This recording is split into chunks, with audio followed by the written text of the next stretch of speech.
What's up, guys? We're going with the lesser discussed topic today, how to hire a virtual assistant.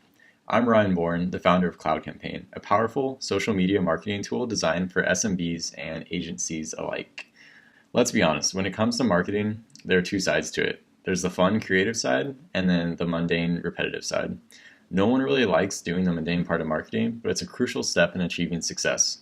Some of it can be automated through tools such as Cloud Campaign, but there are some tasks that need a human touch, and this is where virtual assistants come in. I'm going to throw this disclaimer out there. In no situation would I ever endorse outsourcing critical parts of your business, and yes, support is critical. Okay, now that we got that out of the way, back to virtual assistants. Quora has been an important part of our marketing strategy, with right around 25% of our traffic coming from the site. Contributing to discussions on LinkedIn and Quora is a great way to help new potential customers discover your product, but to be completely honest, it's time-consuming and repetitive. Handing this task off to a virtual assistant frees up my schedule to focus on product development, sales, marketing, and customer success, the parts that really matter. This leads to the next step, hiring virtual assistants. There are a handful of sites you can use to hire VAs with various skill sets depending on what you need. The one I happen to use is guru.com. I'll post a link in the bio along with some alternatives so you guys can try it out for yourself or take a look at least. I never really thought about hiring a VA until I read Tim Ferriss's book, The 4-Hour Workweek. If you haven't read it, it's a great book. I recommend it.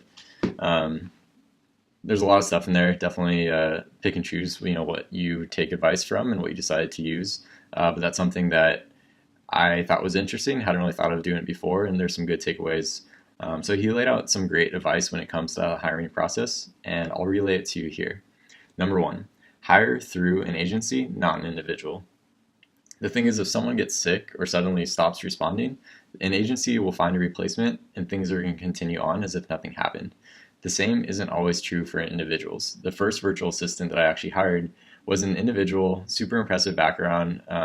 He lived in Bangladesh now, but he went to university in the United States.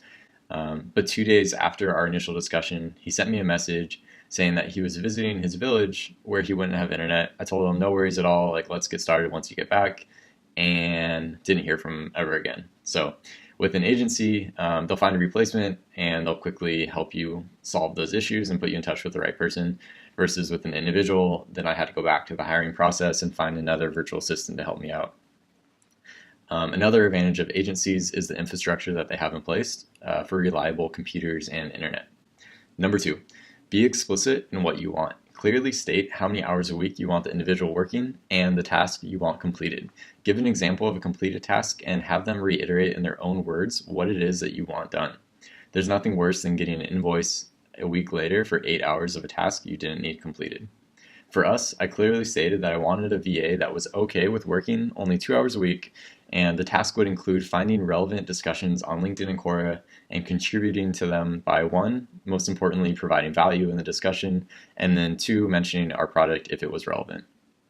At the end of the 2-hour session, each week the VA was requested to send me a digest including links to every discussion that they contributed to, which helps with accountability for something like this. In that initial email, I linked 3 example discussions that I had previously contributed to give them an example of what I was looking for.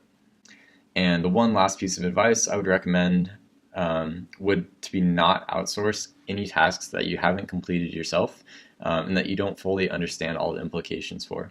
So make sure if there's something that you want outsourced to VA, do it yourself, do it for a bit, maybe a few weeks, figure out all the real implications around it, and figure out if it actually is something that you want to outsource and you're ready to hand off to someone else.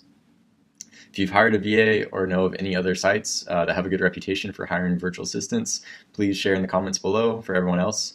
And as always, I hope you've learned something today, and I'll see you next week. But before you head out, hit that subscribe button for more marketing and business tips in the future, every week, every Monday.